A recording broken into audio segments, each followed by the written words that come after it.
Coup de tonnerre à Alger.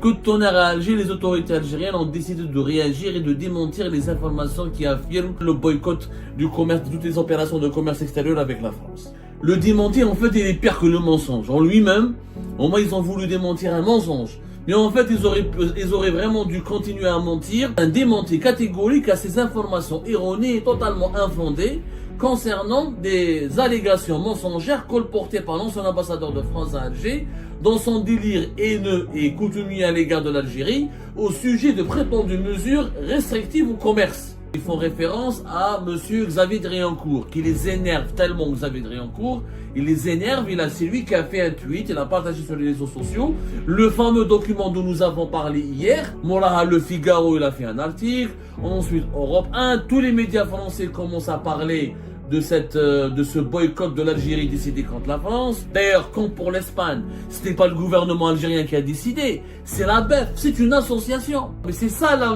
le côté mafieux du régime, c'est qu'il joue avec les nerfs de la France. Le régime algérien veut déstabiliser la France, veut jouer avec les nerfs de la France, il veut blesser la France, il veut la provoquer. Coup de tonnerre à Alger. Coup de tonnerre à Alger, les autorités algériennes ont décidé de réagir et de démentir les informations qui affirment que le gouvernement algérien aurait lancé verbalement, non officiellement, de façon non déclarée, de façon officieuse, de façon informelle, le boycott du commerce, de toutes les opérations de commerce extérieur avec la France. Un démenti très bizarre. Et le démenti, en fait, il est pire que le mensonge. En lui-même, au moins, ils ont voulu démentir un mensonge. Mais en fait, ils auraient vraiment dû continuer à mentir au lieu de démentir, parce que le démenti lui-même, il est pire que le mensonge. Pourquoi? Qu'est-ce qui s'est passé? Alors, aujourd'hui, contre toute attente, l'APS, l'agence de presse gouvernementale de l'État algérien, qui est financée par l'argent public, mais comme elle n'est pas contrôlable, personne ne la contrôle, et qui nous a habitués aux bizarreries, aux bêtises, aux fake news, au mauvais fonctionnement, aux insultes, aux calomnies, aux opérations de propagande. Elle est tout sauf une agence de presse. Une agence de presse est une agence respectable, c'est un organe de médias respectable qui est censé rapporter l'information de la part de la source officielle et diffuser cette information sur l'ensemble au niveau de l'ensemble des organes de presse nationaux et internationaux. C'est ça une agence de presse. C'est l'information quotidienne, localement et nationalement, et surtout en provenance de l'information en provenance des sources officielles, des autorités ou des sources autorisées qui communiquent des informations pour le grand public. Et l'agence presse, une agence de presse gouvernementale, est censée diffuser ces informations confirmées, recoupées et officielles et autorisées à l'ensemble de la presse nationale et internationale. Mais l'APS est devenu un appareil de propagande. Un appareil de propagande contre le Maroc, contre les Émirats, contre la France, contre tous les adversaires des opposants algériens, contre les militants du Hirak, contre les journalistes indépendants. Et la propagande, malheureusement, quand on fait de la propagande, on oublie les b.a.-ba du journalisme et le b.a.-ba de l'information. Aujourd'hui, le 7 novembre 2024, l'APS nous cite comme quoi il y a la cellule de communication auprès du Premier ministère, qui apporte un démenti catégorique à ces informations erronées et totalement infondées concernant des allégations mensongères colportées par l'ancien ambassadeur de France à Alger dans son délire haineux et coutumier à l'égard de l'Algérie au sujet de prétendues mesures restrictives au commerce. Si la dépêche n'a jamais une agence de presse à travers le monde entier n'écrit comme ça. Il y a une agence de presse. Comme je suis un journaliste, parce que les Algériens et les Algériens, comment ça marche là, le travail, le secteur de l'information, le journalisme. Dans les journaux, dans les médias, que ce soit les médias électroniques ou les médias classiques ou audiovisuels, on peut faire du commentaire, on peut utiliser les adjectifs, on peut faire des éditos, mais une agence de presse ne fait pas de commentaires. Une agence de presse, l'AFP, les Reuters, AP, toutes les agences de presse internationales ne font pas de commentaires. Les vraies agences de presse, pas les appareils de propagande. Parce que dans les régimes totalitaires, dans les pays démocratiques, les pays développés et avancés, les agences de presse se contentent uniquement de donner l'information. Elles peuvent faire des reportages de temps en temps, mais jamais des éditos, des analyses, des reportages et donner des dépêches, l'information brute. Voilà la source, voilà ce qui a été dit, quand est-ce que ça a été dit, par qui ça a été dit. Mais jamais vous trouverez une agence de presse qui dit allégations mensongères, colportées, haineux. C'est pas une agence de presse, ça. Et elle nous dit l'APS, la cellule de communication auprès du Premier ministre.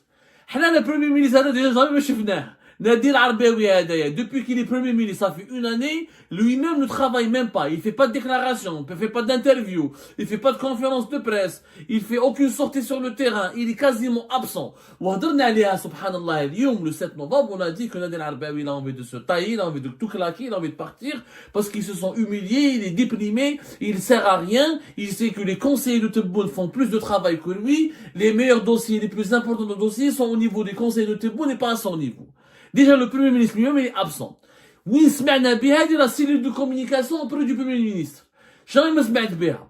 Normalement, celui qui doit démentir, parce qu'au moins ils font référence à monsieur Xavier Driancourt, qui les énerve tellement, Xavier Driancourt, il les énerve, c'est lui qui a fait un tweet, il a partagé sur les réseaux sociaux, le fameux document dont nous avons parlé hier, parce que nous avons parlé en Algérie à partir de ce document, c'est envoyé par l'association, par la BEF, l'association des banques et des établissements financiers en Algérie, qui demande verbalement, c'est un document non signé, non validé, non confirmé, mais c'est juste un document, une consigne verbale qui a été donnée à toutes les banques algériennes, à tous les établissements financiers algériens, de ne plus domicilier des opérations d'importation de produits français et de suspendre même les opérations d'exportation vers la France.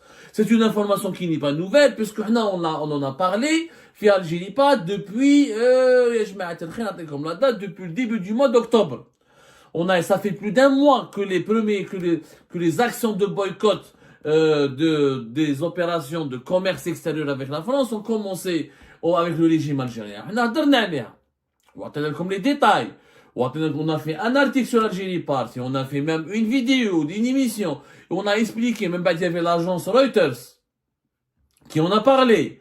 Mais à l'époque, on n'a pas voulu nous croire. Or que nous avons expliqué, donné des détails, etc.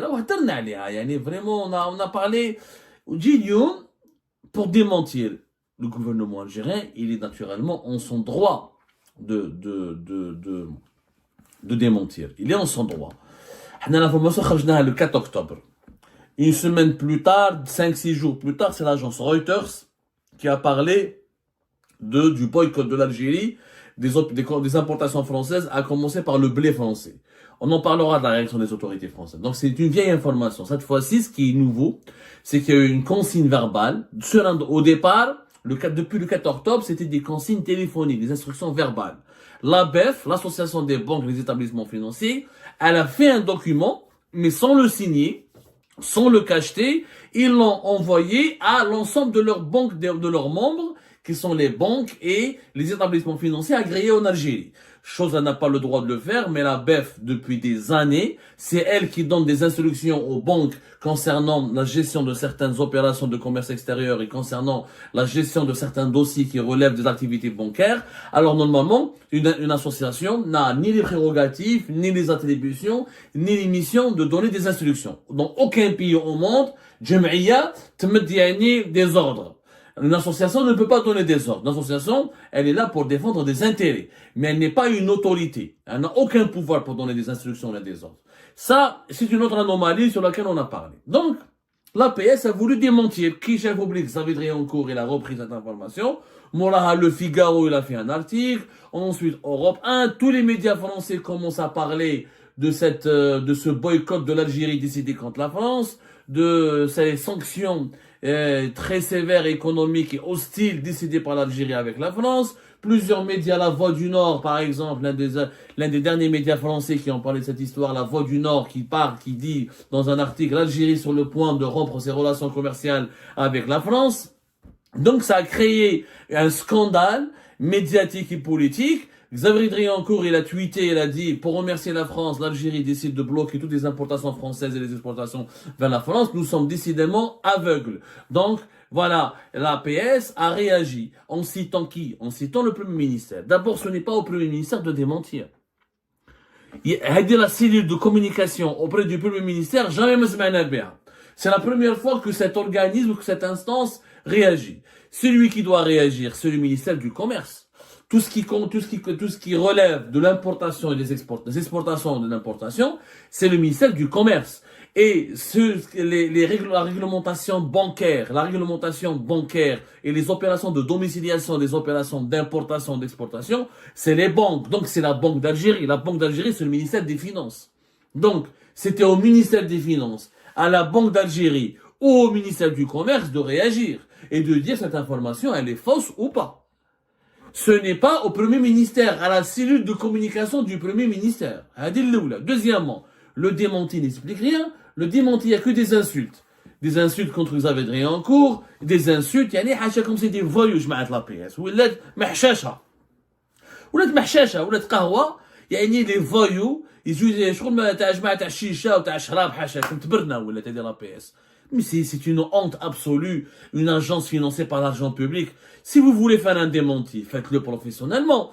Vous citez la source, vous vous approchez de la source qui est autorisée, savoir le ministère des Finances, du Commerce, la Banque d'Algérie, vous citez le responsable qui apporte ce démenti, vous expliquez en quoi c'est faux, et vous expliquez surtout pourquoi ce document il a circulé massivement dans tous les milieux d'affaires algéro-français ou la franco-algérien, que ce soit des chefs d'entreprise, des banquiers, ce sont des banquiers, des employés, des directeurs de banque qui ont reçu ce document. Et surtout, il fallait interroger la BEF. Pourquoi la BEF a fait parvenir ce document à toutes les banques et les directions des banques algériennes ou étrangères agréées ou la autorisées à exercer en Algérie, et la BEF n'a pas été approchée. C'est à la BEF de démentir ou d'affirmer. C'est à la BEF de dire si elle a fait ce document ou pas. Donc, le Premier ministre est dément quelque chose qu'il n'a pas décidé. Ce n'est pas le Premier ministre qui décide dans ce domaine-là. Ce n'est pas lui qui a fait ce document, ce n'est pas lui qui a fait cette note, et ce n'est pas lui qui a donné cette consigne. Donc il n'est même pas concerné par ce dossier, d'autant plus que Nadel Arbaoui Mskin, le Premier ministre actuellement, il est absent, fantomatique. Un légume sur un couscous. Donc le démonté de la PS n'est qu'une opération de manipulation. Bien sûr, le génie de le régime algérien est rusé. Il est ingénieux dans la ruse, dans la méchanceté, dans le côté diabolique. Il n'a pas fait de document officiel. Officiellement, c'est la France, c'est l'ambassadeur de France à Alger, ou c'est le Quai d'Orsay, ou c'est Emmanuel Macron demande aux autorités algériennes des explications en leur disant mais pourquoi vous boycottez nos marchandises? Pourquoi vous voulez pas importer? Pourquoi vous interdisez aux entreprises algériennes d'importer nos produits? Ou pourquoi vous interdisez aux entreprises algériennes d'exporter leurs produits vers la France? Le gouvernement algérien va dire mais non, on n'a rien décidé. Il n'y a rien d'officiel. On a signé aucun document. Pourquoi? Mais c'est ça là, le côté mafieux du régime.